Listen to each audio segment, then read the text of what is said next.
Hey, what's going on, everybody? It's your girl, Rokita, right here back at you again on the Onstage Plus TV network, ready to give you some more NFL updates. Yep, that's right. So I can no longer really say officially off season because actually back in March, the 2022 league season officially began. So, while there's no games actually being played, the new season has already started. So I'm still here though to give you your updates because obviously there's no highlights on any of the games, but there have been plenty of things going on across the league since the last game was played. And that was 3 months ago, back in February 10th, I believe, was the Super Bowl of 2022. So that was the last actual football game we've seen, Super Bowl 56, Cincinnati Bengals and LA Rams. So I can't really give you any highlights, but if you have been watching me and you've been sticking here with me in Rose Corner, then you know you should be pretty much caught up to date with everything that's going on around the league. So at first, I'd like to begin by saying thank you for joining me here on the Onstage Plus TV network, where you can find me every Thursday at 7 p.m. You can find the Onstage Plus TV network on all of your major streaming sites, Amazon, Roku, Hulu. You'll find tons of entertainment, not just myself, but plenty of other shows to keep you entertained. All right. So look, again, I've kept you up to date on plenty of things that have been happening around the league. So much has happened. We've had the NFL Combine. We've had Pro Scouting Day. We had Free Agency Day, Free Agency Frenzy, lots of trades going on. So we've had all of the events that have actually led up to the biggest event that happened this past weekend. And that's right, that was the 2022 NFL Draft. It took place April 28th through April 30th. So yeah, 3-day event, 7 rounds in the heart of Las Vegas, right there on the Strip. So I'm excited to talk about the draft because if you've seen the draft, it was full of fans, full of people, okay? Not just players and prospects, and they had other players there, but tons of people and fans. And speaking of fans, I'm a really big fan of a fan that was there that Roger Goodell actually called up on the stage, and I just happened to walk away and I come back from the TV, and guess who's sitting there? Mr. Ice Cube himself. That's right. If you know me, you know I'm a big Ice Cube fan. Yeah. Just kidding. Okay, but no, for real, I'm a big Ice Cube fan, so it was really exciting to see him get called up there. In fact, right after he got off stage, they said he broke the microphone because everyone else that came up to talk after him, you couldn't even hear what they were saying. So all around Twitter was, did Ice Cube break the microphone? Because he did get up there pretty pumped and pretty loud, which is one of the reasons why I'm such a big fan of him. But again, this is about the draft, and there were tons of people there that wanted to be a part of the draft. So we're going to talk about the draft today. We'll find out, did many of those prospects that were in the mock drafts, did those picks stay the way they were? Okay, because I can only imagine what these players are going through, not just moments before they're being called, but we're talking about days and months prior to this. So the things they're going through, the work they're putting in at the combine, but during the off season, the things that we don't see. I'm sure it's got to be so stressful, even for their families, because, you know, this is a family type thing. This is something these prospect players cannot do on their own. They've got their coaches and trainers behind them, but you know, this is a big, pretty major event for going into the NFL. So I completely enjoy covering this just as much as I enjoyed covering the combine, because now you get to see, did these players that stood out at the combine and pro days, you know, did their standards, you know, stand up? Were they able to still be where they were supposed to be in the draft? And so that's what I want to talk about today. We'll find out what team got the overall first pick, which happened to be the same team that had most of the picks in the NFL draft. Find out for me, actually, we're going to talk about who I thought was probably one of the biggest upsets in the draft. And, a couple other stories that I wanted to cover. A story on how there's always a person named Mr. Irrelevant in the 2022 draft, or every year in the draft. So this year, we'll find out who was deemed Mr. Irrelevant and, of course, why he got that name. So, all right, let's get started. Come on over. I've talked about everything. Let's get into the NFL draft. Join me right now in Rose Corner. All right, so, again, outside of the actual NFL season, anybody that knows me knows I'm a big football fan. I am a big football fan. That is why I do this, because I don't just love the sport of football. I love everything that comes with it. I love, the players. I love what football does. It brings families and friends together. So I'm a big football fan with everything associated with football. But when it comes to people and these players, I particularly love to hear their stories and focus on a lot of these players, not just on the field, but some of the things they do off the field. So if you caught me a few weeks ago, I talked about what these players did in their off time when the season is over. And that's something I enjoy. They're people like us, like what do they do when football is over? Of course, they're playing in a sport, they're playing and their lives are a little bit different than ours, but they're still people. And what do these people do on their off time? So I covered, vacation places, where they go, and, things they like to do with their charities that they donate to. So there's a lot that goes on with these players, and that's what I love.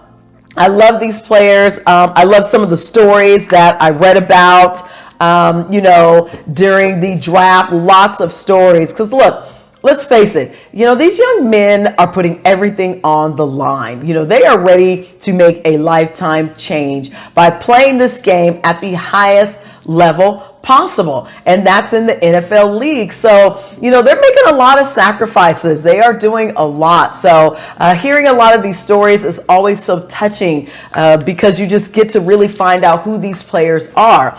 And so one of the stories I read about was a player that actually made it in the second round. He was the 55th pick in the second round, and that was Trey McBride.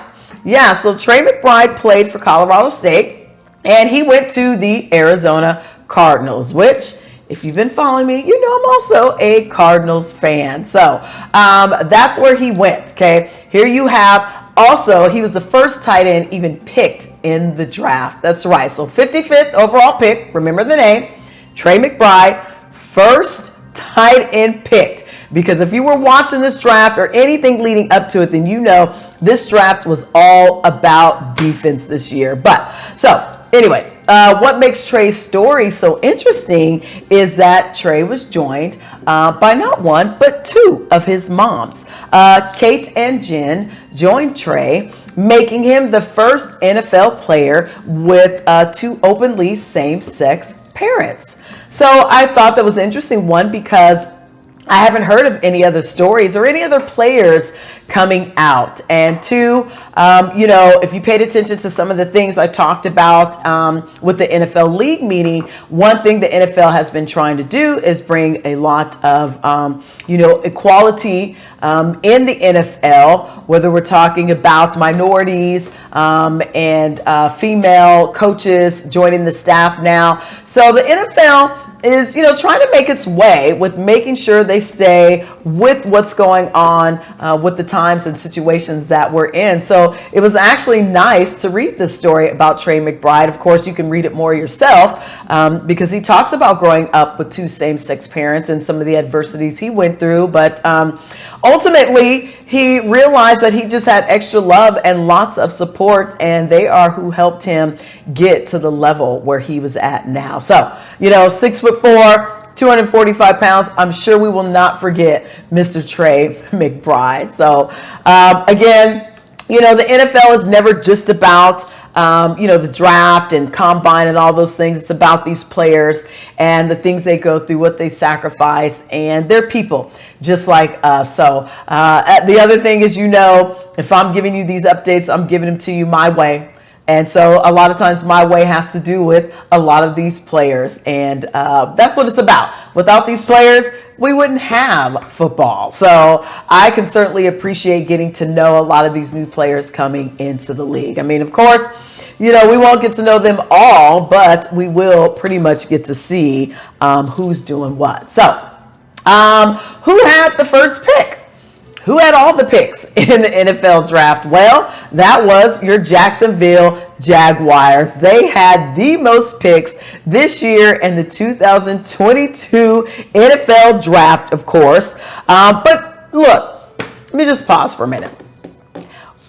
If you caught me last season, you heard me talk about a lot of first and historical things that happened last year in the NFL season.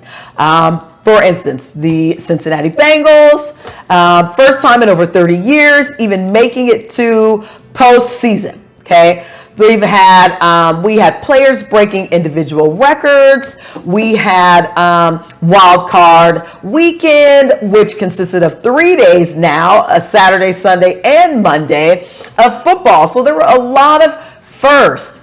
If you caught me talking about the NFL Combine, then there were a lot of first. This was the first season ever where the defensive people were running, defensive players, players, positions were leading in the combine. So that ought to set us up to what we know is getting ready to be happening this year in the 2022 NFL season, because they completely took over. First year in history that your defensive ends and linemen ran that 40 the way they did. I mean, it was records being broken in the combine. So, it doesn't surprise me that in the NFL draft, this was the first time in over 30 years where the top 5 picks were all defensive players.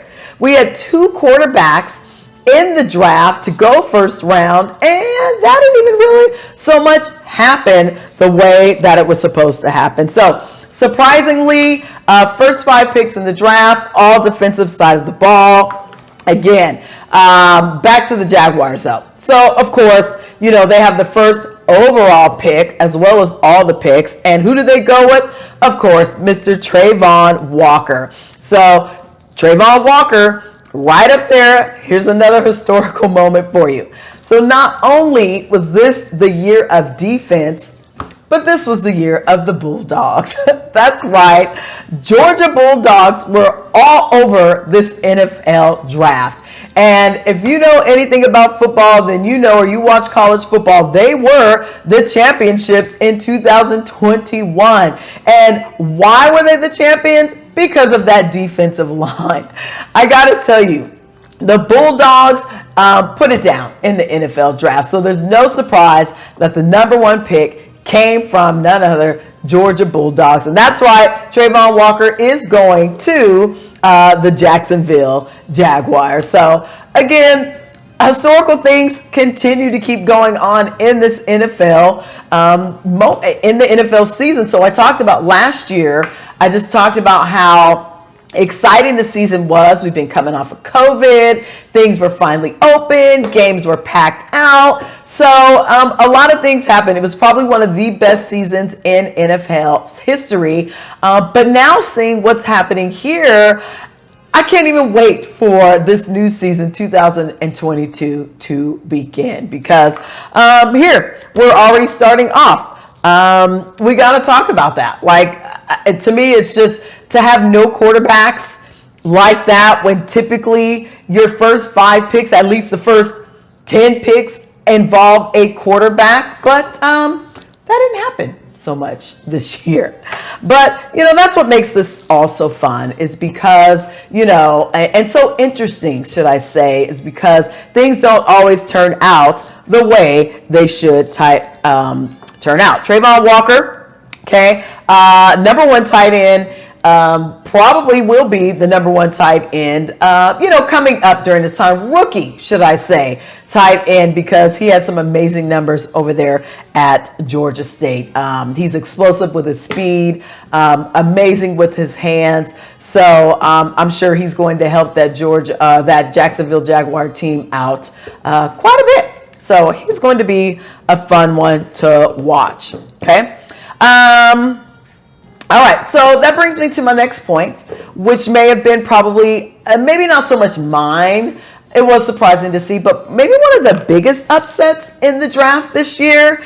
And of course, that was with the Pittsburgh Steelers' 20th pick in the first round of Kenny Pickett. Yeah. So again, I talked to you about these mock drafts, and I don't really get into mock drafts that much, but by the time Combine came, Kenny Pickett was up there in like the top 10. So it was really kind of interesting to see Kenny Pickett's numbers go down. But if you think about what's going on, if you think about this past season, okay, I think what happened is a lot of these teams start looking at what they really needed. And at the end of the day, I just don't think there was a need for quarterbacks like that, because if you think about it, there's about 54 picks before the second quarterback was even picked. So at the end of the day, I think a lot of these teams got together and said, look, we're good on the quarterback side. We're good on the O-line. But in order to stop these teams, to win games, we need a defensive line that's going to do that. And that's what we see happen is all of these players getting these picks were on the defensive side of the ball. So for me, again, watching Kenny Pickett, and by the time number 10 got called, the number 10 pick, and we'll talk about those top 10, they show Kenny Pickett and his family like in the green room. And it was kind of weird. I felt kind of bad because they looked like they were getting a little impatient, or, like the anxiety level was kind of going up, because here was a guy that really, in most of the mock drafts, were supposed to be within the top 10. And we see him get picked by the Pittsburgh Steelers. He was still in the first round. He was just the 20th overall pick. So, again, this is only the sixth time in draft era where you see only two quarterbacks go in the first two rounds. Again, setting some historical records already, and the season has not already started.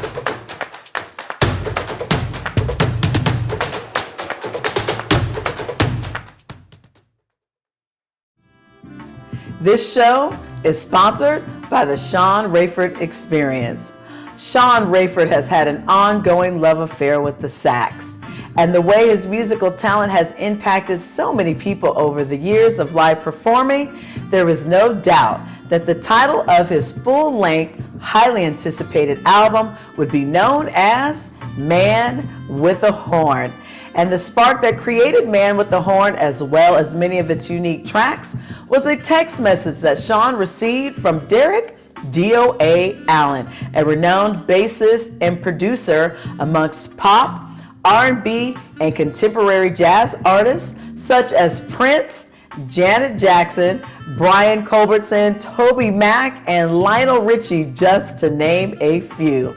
So whether he is the main attraction or he's opening up for performers such as singers, rappers, comedians, or even spoken word artists, Sean Rayford's presence is the centerpiece of any presentation, highlighting his artistry, his enthusiasm, and showmanship, as well as his ability to be able to perform and express himself within a multitude of genres. You can get the Man with the Horn album on any streaming major platforms. For booking or interviews, please reach out to Sean at SeanRayfordSax@gmail.com, or you can visit the website at www.SeanRayfordSax.com. That's SeanRayfordSax.com. So our second quarterback wasn't even taken until round, what was that? during the third round. So that was day 2, third round, and that was Desmond Ryder. Okay, so Desmond Ryder, if you listen to how this sounds, 74th overall pick. We're talking about a quarterback, folks. 74th. So that means between Kenny Pickett and Desmond Ryder, there were 54 players that got called before the second quarterback got called. So I don't know. That just, that's just something you don't see at all. I've never seen before since I've been watching football. However, football's been around for a long time. So it's been quite a while since you've seen where only 2 quarterbacks get in the NFL draft and get picked in the first couple rounds of the draft. So I gotta say, just unheard of. Just surprising, that's all. What else? So Desmond Ryder, the other surprising thing is he also got picked before Liberty's Malik Willis. So Malik Willis was another name that was actually up on there as well. So Malik Willis, he placed in the mock drafts like number 5 overall. So again, leading up to the draft, these quarterbacks were sitting actually pretty high when it came time to combine with pro scouting day. These players were pretty much up there. So to see what has happened, but again, if you look at what's happened, I think what happened here is a lot of teams realized where they needed most of the help was on the defensive side of the ball. So you have Desmond Ryder was the second. He was actually picked before Malik Willis. And, it's just different because statistically looking at it, Ryder, I think, had the better record college-wise. So what I found out was Desmond Ryder played for the Cincinnati Bearcats. And I don't know about you, but I had not heard about the Cincinnati Bearcats, but he literally took them statistically. And I'm not a statistics person because, look, I love football, but I'm a people part of the football. I'm the player part of the football. And while player statistics definitely are important and, reading these statistics, you can't help but be impressed. I can't say I'm giving you your highlights from a statistical point of view. Can I say that? Statistical? Yeah. I'm giving it to you my way, from a people point of view, from a fan like yourself that just happens to love football. So, I don't really look at the numbers, but when, of course, doing my research and having to study these things, Desmond Ryder literally took the Cincinnati Bearcats from a losing to winning season for like 4 years. I mean, they were like 4-8 before he got there. By the time he got there, they ended up 11-1, I think. So his 4th year. So he literally took them from a losing team to a winning team. And so I think that was what kind of had him getting picked before Malik Willis, because I will say Malik Willis was within the top 5. Coming out of the combine, he was up there. But also, he didn't have a whole lot of experience starting. And Liberty didn't have a bad record. I think they were 43rd among the teams. But Ryder had the better numbers. And so I think that's how he jumped over Willis is, again, between combine, pro day, and the draft. There's so many things that are going on. Interviews with these players, numbers, statistics are coming up. So, things change. And that's what made it so interesting about the NFL draft, is that there were lots of changes and trades are happening behind the scenes that we don't even really know about. And all of a sudden, someone's trading their pick from, this year or next year, giving up a pick. So, again, I don't get into the numbers part of this. I just like to cover the players and the games. But it's a statistical game. I get it. So we have to cover numbers, all right? So, the draft. Obviously, we don't have time to go over every single person that got drafted, but we will go through the top 10. I'm going to give you the top 10 who made it in this draft. And once we go through the top 10, we'll talk about what's next for these players that just got drafted. All right, so we already know our number one pick was Trayvon Walker, that's right, out of Georgia. Number two, staying in his hometown state of Michigan, was Aiden Hutchinson. He went to the Detroit Lions. Now, Aiden Hutchinson was definitely a favorite of mine as well. So he was up there in the top 10 amongst the mock drafts pretty much the whole time during mock drafts starting to happen from combine leading up. Your third overall pick was cornerback Derek Stingley Jr. He's headed to the Houston Texans. Fourth overall, Ahmad Sauce Gardner headed to New York. So I loved seeing him as well. I think I like saying his name, Ahmad Sauce Gardner to the New York Jets.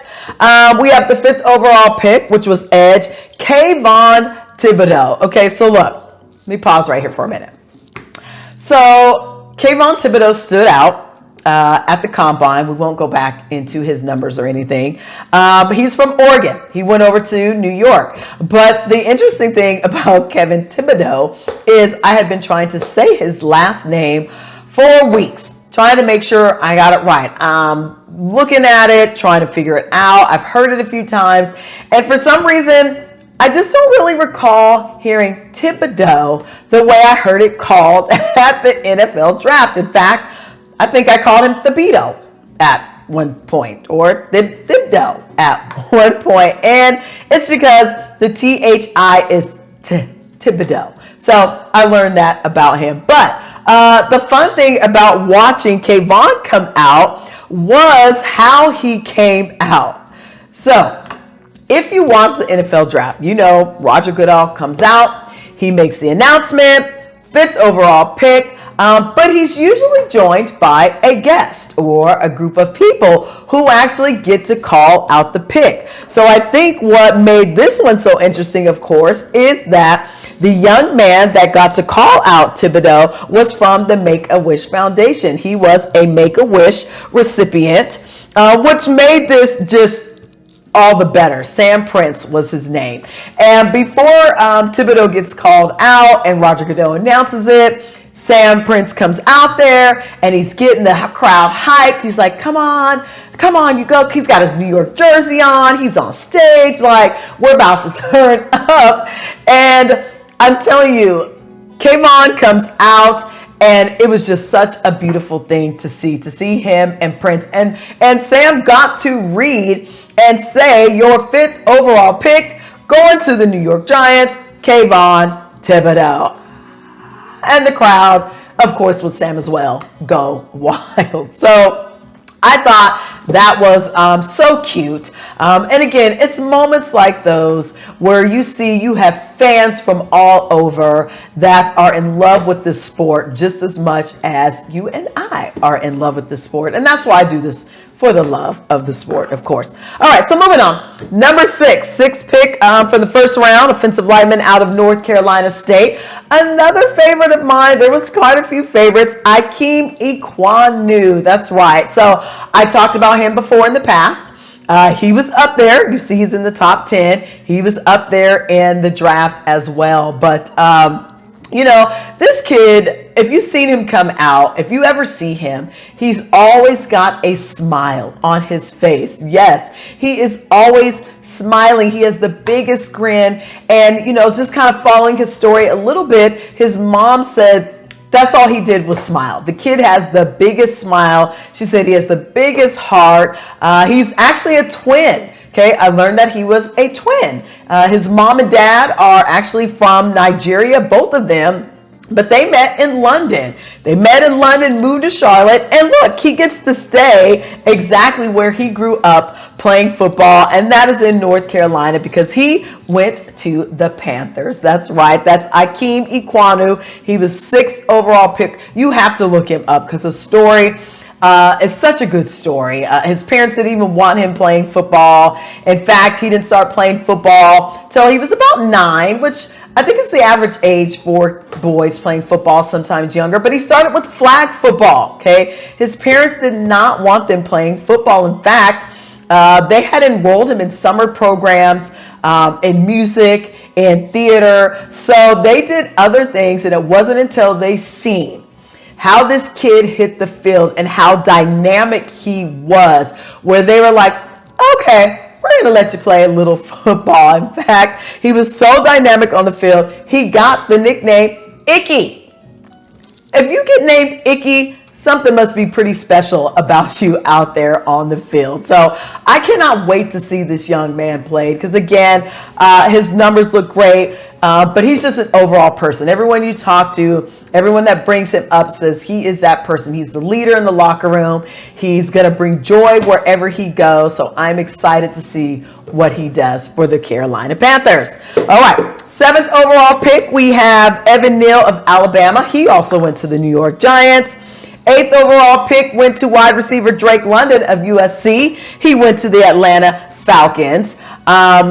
9th overall pick, Charles Cross out of Mississippi State, went to Seattle Seahawks. There you go. 10th overall pick was Garrett Wilson out of Ohio State to the New York Jets. A lot of players going over there to New York. New York Giants, had a lot that they were adding to their team. So I will say, though, Giants are adding some fire, if I can say that, to their defensive line, because they had a pretty decent defensive line in 2021. So you got the Giants and the Jets up there, folks. So again, that's just your top 10 overall picks. That's all we have time to really go for. You can go back and look at all the picks and all the stories.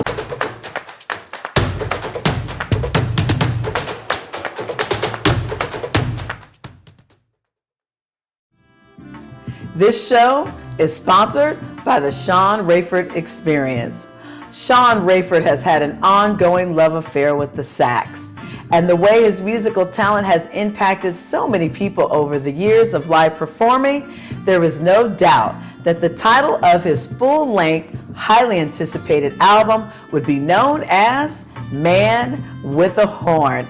And the spark that created Man with the Horn, as well as many of its unique tracks, was a text message that Sean received from Derek D.O.A. Allen, a renowned bassist and producer amongst pop, R&B, and contemporary jazz artists such as Prince, Janet Jackson, Brian Culbertson, Toby Mac, and Lionel Richie, just to name a few. So whether he is the main attraction or he's opening up for performers such as singers, rappers, comedians, or even spoken word artists, Sean Rayford's presence is the centerpiece of any presentation, highlighting his artistry, his enthusiasm, and showmanship, as well as his ability to be able to perform and express himself within a multitude of genres. You can get the Man with the Horn album on any streaming major platforms. For booking or interviews, please reach out to Sean at SeanRayfordSax@gmail.com, or you can visit the website at www.SeanRayfordSax.com. That's SeanRayfordSax.com. Okay. So that was your top 10. Again, anything that has to do with football is always interesting to see and always interesting to watch, because what it comes down to is these people, these players who, are, like I said, putting everything on the line and really trying to play this game at the highest level. So they sacrifice, family trips, bringing around their family. They sacrifice being able to have the normal fun that you and I have with, very restrictive diets and things that they have to do. So that's why I love the game, and anything that you want to do, that you want to be the best of, there are going to be some sacrifices, and these players make them all the time. So to see them at this level, the level of excitement and the celebrations that took place during the draft with their families was absolutely probably one of the most exciting things to watch with the NFL draft. So that leads me to something that's maybe not so exciting for some people, but I will say, look, if there's a first pick, there's a last pick, right? There's a first pick, there's a last pick. So I may not have been able to go through all the picks, but I told you about the first, told you about the top 10, and I definitely have to mention who the final pick of the NFL draft was. And the reason I have to do that is because, look, nobody ever wants to go last, but we're talking about the NFL draft. So if you go last, at least you made it to the draft, right? Well, that's exactly how it was thought of when the San Francisco 49ers chose a quarterback out of Iowa State by the name of Brock Purdy. That's right, the final pick of the NFL draft in 2022 went to the San Francisco 49ers. So what I thought was interesting about this is, first of all, his attitude was great. And what happens with the last pick is that by the time the last round comes and the last pick is here, pretty much everyone is gone. Like, the fans are gone. It's not as crowded as it was. A lot of these players have left, of course, to do their own celebrations, rightfully so. But what started out years ago was the person that got called last was the person deemed Mr. Irrelevant. And there was a group of people that would notice the last player coming out, and they would feel sorry for that person, but it was always like, oh, that's Mr. Irrelevant. That's the last player to get chosen. And I'm like, can you imagine being the last player? I mean, someone's got to go last, right?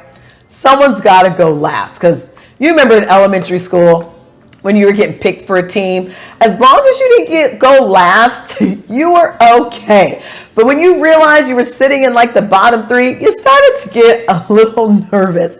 And even if you got picked before the last person, you were excited that you were not the last person. But look, it's not the same here in the NFL draft. In fact, Brock Purdy, his energy looked to be about the same as the energy I'm sure he would have had he had been the number one pick. But Purdy said, look, I'm just happy to be chosen for a team. I'm happy somebody noticed me. This is an opportunity now for me to show what I can do. So you can call him Mr. Irrelevant all you want. He didn't mind the title at all. In fact, because Mr. Irrelevant became such a big thing, Mr. Irrelevant gets his own celebration. Yeah. So this group, they make t-shirts, they make paraphernalia, they've got jerseys that say Mr. Irrelevant, and they throw a celebration for person who gets that title. And that title went to Mr. Brock Purdy, who got chosen by the San Francisco 49ers. So, which, if you don't know, now you know. I'm a Niner fan. So, of course, I'm excited to see Purdy and what he does. And he may be the kid that's going to be known as Mr. Irrelevant for a while. But hey, like I said, he gets his own celebration, okay? So to be chosen at all in the NFL draft has got to be a pretty amazing thing on its own. So there it is. Whether you were first or whether you were last, you got chose to go to the NFL draft. You have now been picked to play at the highest level of this sport, and that is in the NFL. I mean, how much more exciting can that get other than the season getting ready to start? So congratulations to all the players. Congratulations to those that we may not be seeing that are joining these teams, that are going to try out on their own. Congratulations to all of the picks and the 2022 NFL draft. I cannot wait to see you all do your thing. All right, so speaking of doing their thing, what's next? I guess we could say now that the draft has happened, it's like, okay, so what's going on now? Well, for a lot of these players, they're getting ready to head over to rookie camp. That's right. So a lot of these mini camps have already taken place. Rookie camp takes place May 13th through the 15th, so that's coming up, where they're not going to do a whole lot of, physicality on the field. It's more like a new job orientation. Here you go. First day on the job. This is what we're going to do. Go over paperwork. I mean, I can imagine that's probably what it's like. But as far as the NFL, look, we've got training camps getting ready to start. We have, most of your veteran players are getting ready to start. They actually don't go back on the field until June. But right now, you've got voluntary camps and trainings happening. So in June, everyone is required to show up, so that's going to be interesting to see with some of these camps. Hopefully I get a chance to check out some of these camps. I plan on heading over to Dallas to see a couple of their camps, a couple days of their camps as well. So the draft is over, people, and we are getting closer and closer to the NFL season. So that's just about my time. Actually, that is my time. It's been my time, but that's my time. You have joined me in Rose Corner, and you've got your NFL updates my way, okay? So when the season starts, you'll get more NFL updates and highlights. I cannot wait to highlight these games, but stay with me. Join me again next week, because this week the NFL schedule is coming out. That's right. The NFL schedule is going to be released May 12th, people. So we're going to get a schedule of who these teams are going to be playing. If that's not something to get excited about, well, then here's something else you can get excited about. There's going to be 6 international games on this schedule this year. That's right. We've got teams playing in other countries. So I'm trying to get to London. I've been there before, but we've got games being played internationally. Okay. First time in a long time. We've had 6 games being played internationally in the NFL. So come on, you've got to be excited about that, because I am excited about that, people. I'm just excited about football. All right, so look, that is my time. No, for real, I gotta go. So join me here next week. It has been an absolute pleasure to be able to bring you some of the amazing updates. I can't wait to talk to you again next week about more updates and what's going on, because a lot of trades are actually still happening. We're going to talk about contracts that some of these players are still waiting to be fulfilled and negotiated, and how some of these contracts don't look like they're going to be going the way that some of these players thought they were going to be going. So that's my time. Join me next week. I will see you again. Thank you all so much for joining me here at Rose Corner. Love you.